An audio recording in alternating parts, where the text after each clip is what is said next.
자, 이번 시간에 양도소득세에 관련해서 보도록 하겠습니다. 그런데 해당 내용을 구체적으로 살펴보기 앞서서 우선 양도에 대한 개념을 정리할 필요가 있다는 거죠. 우리 세법에서는요, 어떤 특정한 내용에 대해서 개념 설명하는 사례가 극히 별로 없다라는 겁니다. 그렇다면 왜 양도에 대해서 개념 설명하고 있느냐라는 것인데, 민법에서의 양도 개념과 세법에서의 양도 개념이 서로 다르기 때문에 그래요. 우선 세법에서는 어떻게 취급하느냐라고 했을 때 양도, 즉 양도소득세 과세 대상이 되는 여러 가지 어떤 물건들이 있어요. 혹은 권리관계들도 있고요. 그럴 때 그 자산 등을 양도한다라고 하면 크게 둘로 나눈다는 거죠. 유상으로 이전하는 경우와 무상으로 이전하는 경우로 구분합니다. 이때 유상 중에서도 다시 사업성이 있는 경우와 없는 경우로 나눌 수 있는데요. 있다라고 한다면 사업소득으로 해서 과세를 하는 것이고요. 만약 없다라고 하면 양도소득세로 해서 세금을 부과한다라는 겁니다. 반면에 무상으로 양도했을 때는 어떻게 해요? 증여세를 과세하는 것이죠. 이렇게 양도라고 한다면 우리가 다루는 양도소득세에서는요, 유상으로 이전을 하는 것이고 사업성이 없는 경우에 한해서 다루고 있다, 이렇게 보시면 됩니다. 만약에 어떤 부동산 등 관련했을 때 사업성이 있다는 것은 계속적이고 반복적인 행위가 되는 거란 말이죠. 그런 식으로 해서 샀다 팔았다 이렇게 그 세법에서 정한 어떤 요건을 갖다가 충족한다라고 하면 비록 이 사람은 사업자 등록을 내지 않았다 하더라도 뭘로 되는 거예요? 사업소득자가 돼버린다는 것이죠. 그러면 이걸로 과세하는 거와 이걸로 과세하는 거 둘 중에 어떤 게 더 유리합니까? 라고 하면 사업성이 없는 경우가 훨씬 더 유리하게 계산 구조가 짜져 있어요. 일반적으로는. 그렇기 때문에 어떤 지나친 그다음에 양도와 처분의 행위가 일어났다라고 한다면 이 사업소득으로 과세될 수 있는 여지도 있다라는 거냐 참고만 하시면 되겠어요. 또 하나 양도의 개념에는 어떤 내용들이 들어가느냐라고 하면 등기 등록 여부에 관계없다라고 돼 있어요. 여부와는 관계가 없습니다. 무관합니다. 무슨 얘기냐라고 하면 이 부동산 관련했을 때는요, 대외적으로 이게 내 부동산이다 혹은 소유권 외 여러 가지 권리관계들을 갖다가 표시하도록 돼 있어요. 널리 알리도록 돼 있단 말이죠. 그런 것들을 등기라고 하는데요. 이러한 등기를 하지 않더라도, 그러니까 다른 얘기로 한다면 미등기로 해서 양도하더라도 과세하겠다라는 거예요. 그래서 중요한 표현입니다. 등기 등록 여부에 관계없이라는 것은 결과적으로 자산의 미등기 양도에 대해서도 과세할 수 있는 길을 열어놨다라는 거죠. 그래서 사회적으로 좀 문제가 많이 되고 있는 미등기 양도의 경우에 있어서 만약 그 사실이 드러났다라고 하면 과세를 하는데요. 굉장히 양도소득세율 자체도 높고 그다음에 여러 가지 장기부의 특별공제라든지 양도소득에 대한 기본공제 적용을 해주지 않는다라는 거예요. 그래서 여기에 등기 등록 여부에 관계가 없다라는 것은 그런 의미에서 중요한 의미를 갖고 있습니다. 또 하나는 우리가 양도한다라고 한다면 어떤 부동산이나 부동산 등 관련했을 때 권리라든지 이런 것들을 갖다가 매매한다, 매각한다 이런 거에 한정하느냐? 그렇지 않고요. 그보다 훨씬 더 범위가 넓습니다. 어디까지 확대가 되느냐라는 것인데요. 이렇게 보시면 될 것 같아요. 매매를 할 수 있죠. 그러니까 매도, 또 교환도 가능합니다. 그리고 법인에 대한 현물 출자도 다 어디 안에 포함시키냐 하면은 양도 개념에 포함시켜버려요. 우리가 가장 일반적인 경우는 어떻게 해요? 부동산이 이렇게 있다라고 하면 부동산을 취득한 후에 이걸 처분하잖아요. 취득하고요. 그럴 때 어떤 매매 차익이 발생됐다라고 하면 그 부분에 대해서 과세하겠다라는 거죠. 기본적으로는. 그런데 교환이라는 건 뭐냐면 A가 가지고 있는 이렇게 부동산이 있고 B가 가지고 있는 이런 부동산이 있어요. 이걸 서로 어떻게 해요? 맞바꾸기라는 것이죠. 자, 이 부분에 대해서도 과세하느냐라고 하면 과세하겠다는 겁니다. 왜냐하면 교환으로 인해서 새로운 자산을 취득함에 따라서 사실상 이게 뭐야? 중요한 건 뭐냐면 유상이라고 해서 우리가 유상이라는 개념이 꼭 돈이 오고 간다 이렇게 생각하시면 조금 전체적인 내용을 이해하는 데 조금 어렵고요. 돈을 갖다가 대체할 수 있는 여러 가지 등가물에 대한 교환이 일어났다라고 하면 양도로 보겠다는 거예요. 그래서 유상인데 어떻게 해요? 사실상이에요. 사실상. 사실상 유상으로 이전되는 것이다라고 했을 때 사실상이라는 것은 지금처럼 반드시 돈에 국한되는 것이 아니라 돈뿐만 아니라 그 밖에 다른 걸로 해서 하더라도 이게 어떻게 유상 개념으로 포함시키겠다라는 개념입니다. 그래서 교환도 그 범위 안에 포함시키고 있어요. 또 하나 법인에 대한 현물 출자가 있죠. 무슨 얘기냐면 우리가 법인을 설립한다라고 하면 처음에 자본금을 갖다가 확정을 합니다. 그러니까 주주들이 어떻게 해요? 회사의 시작을 갖다가 종잣돈을 가지고 하는 거죠. 그러한 종잣돈을 우리가 자본금이라고 표현하는데 그러한 자본금을 갖다 하는 데 있어서 현금만 가능하냐? 그렇진 않아요. 현물로도 출자가 가능합니다. 예를 들어서 회사의 법인 자본금이 20억이다 라고 했을 때 10억은 현금으로 줘다라고 10억은 가지고 있는 부동산으로 해서 출자가 가능하냐라고 하면 가능하다. 이런 걸 갖다가 앞에다 뭐라고 해요? 현물 출자라는 거죠. 현물 출자. 만약에 이런 경우가 있을 수 있습니다. A가 있는데요. 주식회사 갑이라는 곳에서 지금처럼 10억에 대한 부동산을 출자를 해서 대가로 뭘 받아요? 주식을 받거든요. 주식을. 그러니까 이것도 뭐예요? 사실상 유상으로 이전되는 것이다 라는 거예요. 그래서 법인에 대한 현물 출자도 여기서 말하고 있는 사실상의 유상 이전과 같은 개념 안에 포함시키고 있다는 겁니다. 다만 여기서 이 양도로 보지 않는 경우가 있어요. 어떤 게 있냐면 환지처분이라고 되어 있죠. 환지처분. 예를 들어서 회사 환지라는 것은 땅을 바꾼다라는 것이죠. 그렇다면 뭐예요? 도시개발, 그 다음에 도시 정비를 한다라고 한다면 옛날에 땅은 이렇게 됐었어요. 그래서 이게 A 토지, 이게 B 토지, C 토지, D 토지, E 토지 이렇게 돼 있다라는 거죠. 그런데 이걸 이제 개발을 하면서 어떻게 바꿨냐면 이렇게 바꿨다라고 가정을 해볼게요. 그러면 여기 중간에 길을 내고 여기는 A, 여기는 B, 그다음 여기는 C, 뭐 D, 뭐 E 이런 식으로 해서 바꿨다라는 겁니다. 그러면 이 부분도 사실상 뭐예요? 이런 개념이잖아요. 그런데 여기에 어떤 그 전체적인 토지를 갖다가 개발하면서 더 나은 지목이라든지 어떤 그 환경적인 변화가 있었다라는 거예요. 그렇다면 사실상 이것도 뭐예요? 유상 이전이죠. 그렇지만 여기에 대해서는 양도로 보지 않겠다라는 거예요. 왜? 만약 여기다 양도를 한다라고 하면 이러한 개발 자체가 굉장히 제한받을 수가 있단 말이죠. 그래서 원활한 사업 진행을 위해서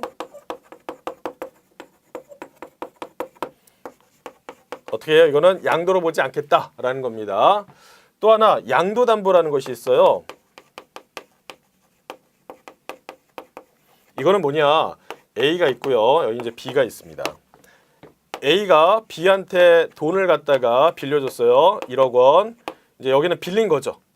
빌려준 사람. 빌려준 거고요. 그다음에 여기 빌린 사람이죠. 그러면 A 입장에서는 본인의 1억 원의 돈을 갖다가 보다 확실하게 회수하기 위해서 여러 가지 방안을 강구할 텐데 그 중에 하나가 뭐냐라고 하면 네가 가지고 있는 땅을 나한테 어떻게 해요? 맡겨라 이런 겁니다. 맡길 때 어떻게 하냐면 양도담보를 해요. 그럼 무슨 얘기냐라고 하면 사실상 등기상으로는 소유권이 이전이 됩니다. 소유권이 누구한테요? B로 이전이 여기서 B에서 A로 이전이 돼요. 그러니까 땅이 소유권이 A로 넘어간다라는 거죠. 그런데 사실상 이거는 진짜 양도한 거냐? 그건 아니에요. 그건 아니고 B가 나중에 1억 원의 돈을 제대로 갚기 위한 압박하는 수단이죠. 그래서 이렇게 해서 넘기는 걸 뭐라고 하냐면 양도담보다라는 겁니다. 그럼 이 양도담보는 실제 A한테 땅을 넘긴 거냐? 양도한 거냐? 그건 아니에요. 그건 아니고 담보 성격으로 해서 맡겨놨는데 그걸 갖다 보다 확실하게 하기 위해서 A로 해서 소유권을 이전시켜 버리는 거죠. 이러한 것은 어떻게 해요? 실질적인 의미에서 양도에 들어가지 않기 때문에 양도소득으로 과세하지 않겠다라는 겁니다. 다만 나중에 이 B가 실질적으로 1억을 돈을 갚지를 못했어요. 그러면 이건 누구 거가 되는 건가요? 이때는 A 거가 확실하게 되는 거잖아요. 그때는 양도 개념으로 보지만 단순하게 돈을 빌려서 담보 성격으로 받아둔 것은 이때는 실질적인 양도로 보진 않겠다라는 겁니다. 자, 이번에는요. 두 번째 보시면 양도소득세 과세 대상이라고 해서 굉장히 많은 내용들이 나와 있습니다. 수업 목적상 어떻게 해야 되냐면 전체 내용을 다 암기를 하셔야 돼요. 암기를. 자, 암기를 해야 되는데 문제는 뭐냐면 각각의 구국별로 해서 몇 가지가 나와 있다라는 겁니다. 보시면 먼저 그룹 1이라고 나와 있고요. 그룹 2, 그룹 3 이렇게 되어 있습니다. 여기는 주로 이제 부동산 관련된 내용이에요. 부동산이나 부동산 관련해 가지고 등의 권리에 있어서 그 다음에 기타 자산으로 해서 구성이 되어 있습니다. 반면에 그룹 2 같은 경우는 주식과 출자 지분으로 해서 나와 있고요. 마지막으로 그룹 3 같은 경우는 파생 상품이라는 것입니다. 먼저 이제 부동산이라고 한다면 우리가 가장 대표적인 걸 찾으라고 했을 때 토지와 건물이죠. 부동산이니까 동산이라는 거 움직이는 것이고 부동산이라는 것은 움직일 수 없는 거니까 토지와 건물 이게 가장 대표적인 양도소득세 과세 대상이 부동산입니다. 부동산 등 권리 관계에 있어서 보시면요. 여기서는 부동산 관련했을 때 이제 그 취득할 수 있는 그 권리가 있어요. 뭐냐라고 하면 취득 관련된 권리라는 것인데요. 가장 대표적인 거는 아파트 분양권이죠. 뭐 분양권을 취득했다라는 것은 부동산 등 관련된 권리라는 것이죠. 그 다음에 지상권이라고 있습니다. 지상권. 이 지상권이라는 것은 물권이에요. 민법에 보시면 물권과 채권 이렇게 나와 있는데 그 중에서 물권에 해당이 됩니다. 예를 들어 여기에 실제 토지의 주인은 누구냐? 토지 소유권은 A가 갖고 있는데 여기다가 B가 뭐냐면 수목, 나무와 그 다음에 이렇게 건물을 갖다 취득할 목적으로 해서 요게를 짓겠다라는 것이죠. 그러한 권리를 뭐라고 하냐면 지상권이라고 합니다. 지상권. 그러한 지상권이다라고 한다면 어떻게 해요? 양도소득세 과세 대상이 된다. 이렇게 보시면 됩니다. 또 하나 전세권. 전세권에다가 등기된 부동산 임차권.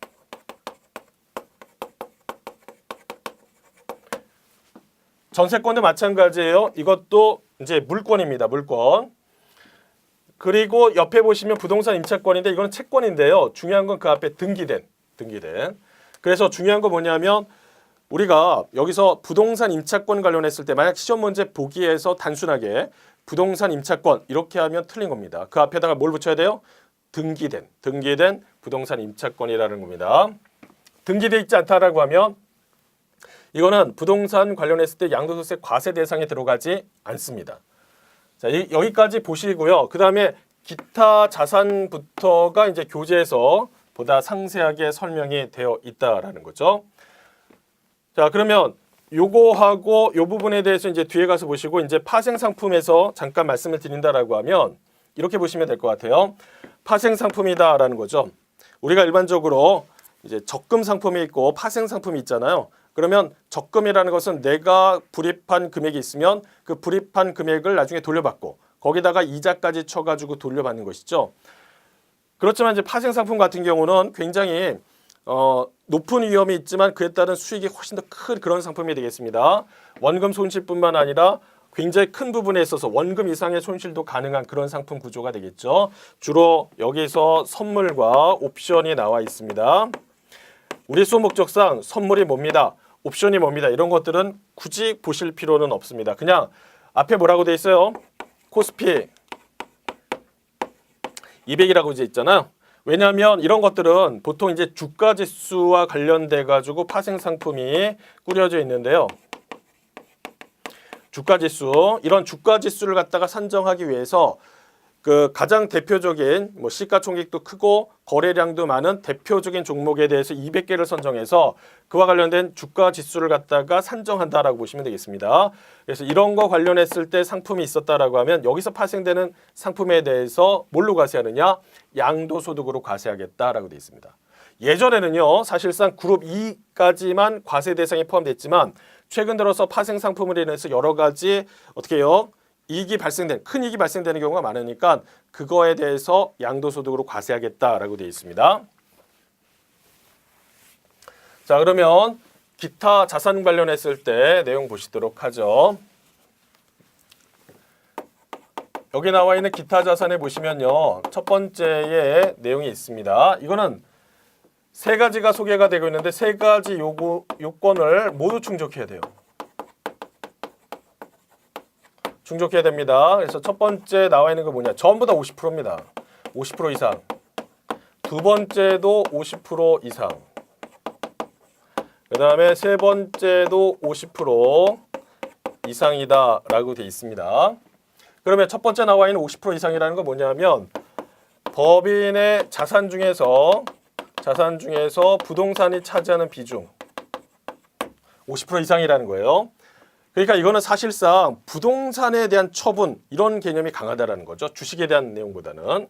그 다음에 50% 이상이라는 것은 뭐냐면 지분이 본인 포함해서 그 다음에 특수관계자까지 다시 다 넣어야 되죠. 그렇게 해서 지분율이 50% 이상 된다라는 거예요. 그리고 나서 50% 이상이라는 것은 이걸 이제 처분을 합니다. 처분을 하는데 한 주 처분했다라고 해서 바로 이런 식으로 기타 자산으로 과세되는 것은 아니고요.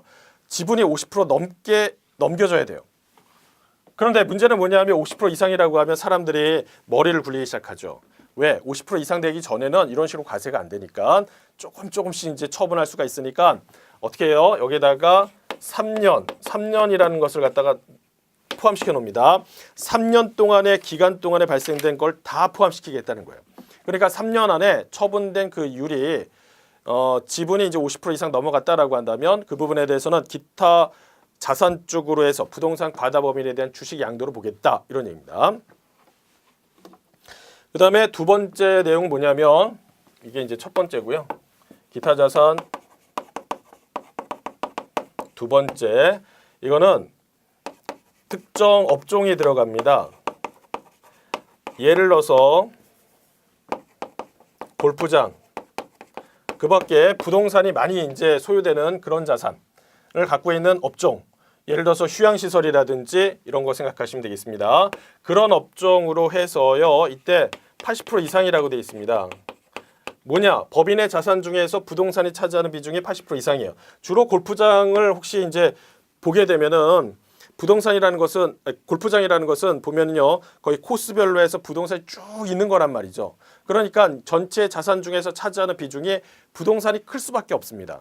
그래서 여기 나와 있는 것처럼 골프장, 스키장, 휴양 콘도미니엄, 전문 휴양시설 이런 것들은 대부분의 자산의 구성이 부동산으로 이루어졌다라는 거죠. 그런 법인의 주식으로서 그러니까 법인에서 자산 중에서 부동산이 차지하는 게 80% 이상이다라고 되어 있습니다. 그럴 때는요. 이때는 다른 내용이 없잖아요. 이때는 한 주를 처분하더라도 과세하겠다 이런 개념이죠. 그래서 니은본에 보시면 이렇게 되어 있습니다. 상기 요건을 충족한 주식은 어떻게 한 주만 양도하더라도 과세하겠다. 위에 나와 있는 기타 자산 첫 번째하고는 좀 다르죠. 여기서는 50% 이상이 넘어가야 돼요. 이거 3년 이내죠. 3년 이내 합산해가지고 3년 이내를 합산합니다. 그렇지만 두 번째 기타 자산에서 소개되는 부분에서는 특정 업종의 주식으로서 법인의 자산 중에서 80% 이상이 이런 부동산의 형태를 취한다라고 하면 단 한 주만 양도하더라도 뭘로 과세되느냐? 기타 자산 두 번째로 해서 과세를 하겠다 이렇게 되어 있습니다. 그래서 밑에 보시면 특정 주식 A와 1과 2에 대한 비교가 나와 있습니다. 그래서 간단하게 내용 정리하실 필요가 있겠고요. 둘 다 보시면 장기보유 특별공제 이런 거 적용 안 해줍니다. 전부 다 적용하는 세율에 있어서는 기본 세율이다. 기본 세율이라는 것은 결과적으로 소득세에서 최저 6%부터 42%까지 7단계 초과 누진 세율을 갖다가 과세하잖아요. 그거를 적용하겠다. 이렇게 보시면 됩니다. 그 다음에 세 번째 보시면 특정 시설물 이용권이라고 되어 있습니다.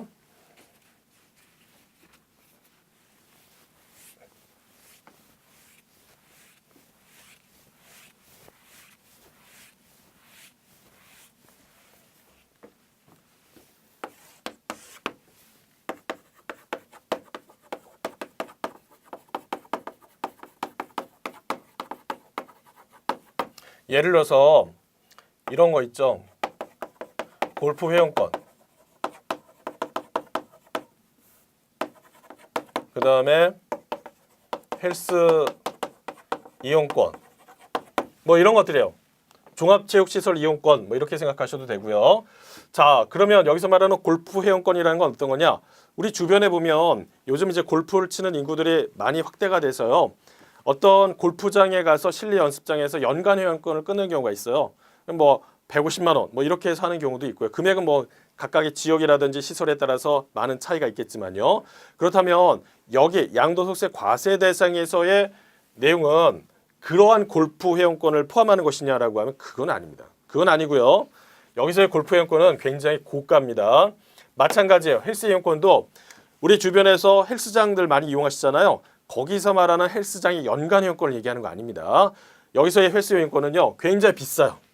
예를 들어서 어떤 호텔에 헬스 이용권 하면은 몇 천만 원 단위로 해서 이제 거래가 되고 있거든요. 그런 거라고 생각하시면 되겠습니다. 그런 것들을 취득해서 양도했다. 양도했는데 이익이 발생됐다라면 그 양도 차익 부분에 대해서 과세하겠다라는 것이죠. 그게 여기서 얘기하고 있는 이런 특정 시설물 이용권이다라고 보시면 되겠고요. 그다음에 네 번째 보시면 사업용 고정자산과 함께 양도하는 영업권이라고 되어 있습니다. 주의하실 거는 얘 플러스 뭐예요? 영업권이죠. 영업권. 같이 양도했을 때 뭘로 과세하느냐 하면 양도소득세로 과세하겠다. 그러면 단순하게 영업권에 대한 양도는요. 이건 언제 보셨어요? 기타 소득으로 해서 과세하겠다라고 했으니까 내용상 차이를 보이고 있습니다. 여기는 사업용 고정자산에다가 플러스 영업권이니까 이때는 양도소득. 얘는 어떻게 해요? 그냥 기타 소득으로 과세한다라는 거 두 가지 구분해서 보실 필요가 있겠고요. 자, 이번에는 또 특정 자, 여기서는요. 우리가 주식하고요. 출자 지분을 보시죠. 이거에 대한 양도가 일어났다라고 하면 양도소득세 과세 대상이 된다라고 했었습니다. 그런데 여기서 좀 생각해 보셔야 될 부분은 뭐냐면 이런 거예요. 주식을 양도한다라고 해서 전부 다 과세되느냐? 그렇진 않아요. 예를 들어서 이 상장 주식 있죠. 상장 주식 같은 경우는 대주주는 과세하지만 소액주주는 과세하지 않습니다. 무슨 얘기냐? 예를 들어서 삼성전자의 거기에 이제 이모 회장이 있죠. 그분이 만약에 삼성전자 주식을 갖다 처분한다라고 하면 거기에 대해서는 양도소득세 과세 대상이 된다는 거예요. 그런데 저 같은 사람이 일반인이 삼성전자 주식을 만약 1,000만 원어치 샀는데 그게 이제 가격이 올라서 1,300만 원에 제가 처분했다라고 한다면 차익이 300 있잖아요. 그거에 대해서 과세하느냐? 과세하지 않겠다라는 겁니다. 그러면 상장 주식의 주식에 대해서는 이렇게 볼 수가 있죠. 대주주가 양도한 부분에 대해서는 어떻게 해요? 과세를 하겠다. 그렇지만 소액주주에 대해서는 과세하느냐라고 하면 과세하지 않는다라는 겁니다. 그런데 비록 상장 주식이라 하더라도 거래소에서 이루어지면은 이렇게 되겠지만 장 외에서 주식을 사고 파는 경우가 있어요. 그러면 이때는 대주주에 대해서도 과세를 하고요. 소액주주에 대해서도 마찬가지로 과세를 합니다. 둘 다 과세한다. 여기도 과세한다. 이렇게 보셔야 되겠습니다. 왜 소액주주에 대해서는 과세하지 않느냐? 주식시장의 어떤 활성화를 위해서 과세하지 않는 거예요. 왜냐하면 주식시장에서 소액주주는 꼭 돈을 다 버는 게 아니고요. 경우에 따라서는 본인의 실적에 따라서 손해보는 경우도 굉장히 많거든요. 그래서 여기서는 과세하지 않습니다. 주식시장의 활성화를 위해서. 또 하나 비상장 주식이 있습니다. 자, 비상장 주식은요. 대주주가 됐건 그 다음에 소액주주가 됐건 전부 다 과세를 하고 있습니다. 다 과세를 합니다. 차이가 있죠. 그래서 상장된 주식이 거래소에서 거래된다라고 하면 이 부분에 대해서만 과세하지 않는 것이고요. 그 외 나머지 부분은 전부 다 과세가 일어나고 있습니다. 그렇다면 여기서 이제 구분해야 될 부분이 뭐냐라고 했을 때 이런 거죠. 누가 대주주냐라는 겁니다. 누가 대주주. 그럼 대주주에 대한 내용이 밑에 보시는 것처럼 나와 있어요. 그러니까 상장 법인이다라면 덩치가 크죠. 그때는 지분이 어떻게 되냐면 1% 이상 이렇게 돼 있어요. 그다음에 금액적으로 따졌을 때는 15억 이상 이렇게 돼 있습니다. 그다음에 코스닥 상장 법인이다라고 하면 상장 법인보다 코스닥은 약간 규모가 작은 중소기업들이 많아요. 물론 이제 뭐 전체적인 시총에 보면은 굉장히 큰 데도 있지만 자, 그렇게 코스닥이다라고 한다면 지분이 2%, 그다음에 금액으로 따진다라고 하면 15억 이상 이런 식으로 돼 있고요. 밑에 보시면 코넥스라고 해서 상장 법인이 나와 있죠. 이때는 뭐냐면 코넥스라는 것은 중소기업의 어떤 자금 조달을 위해서 그런 기업들 위주로 해서 만들어진 주식시장입니다. 따라서 지분이 어떻게 되냐면 조금 더 높아요. 여기서는 4%. 그 다음에 금액으로 따지면 10억 원 이상 이런 식으로 해서 나와 있다는 거죠.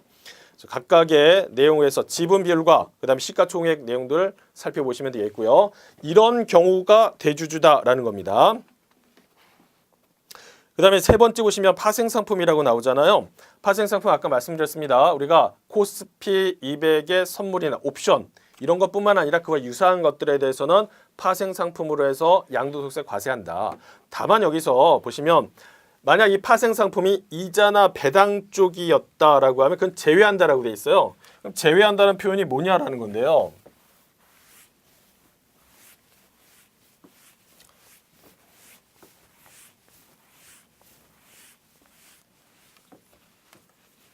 우리가 예전에 이자와 배당 소득에 대해서 공부를 할 때 여러 가지 내용들이 나열이 됐었습니다. 그 중에 뭐가 있었냐면 파생 상품 관련해 가지고요. 설명이 돼 있었단 말이죠. 그렇다면 파생 상품 쪽에서 이자와 배당 성격으로 해서 내용이 들어가 있다라고 하면 얘는 뭘로 과세가 됐을까요? 당연히 여기서 설명된 부분이니까 이자 소득이거나 배당 소득으로 해서 과세가 됐을 거란 말이죠. 그러니까 양도소득세에서 또 그 부분에 대해서 언급할 필요는 없다라는 거예요. 그래서 걔를 제외했다는 얘기는 결과적으로 이러한 파생 상품에서 발생된 이자와 배당 소득은 뭘로 과세됐다? 이자 소득과 배당 소득으로 금융 소득 쪽으로 해서 과세가 이미 이루어졌기 때문에 걔는 빼고 나머지 부분에 대해서만 양도소득세로 과세하겠다라는 겁니다.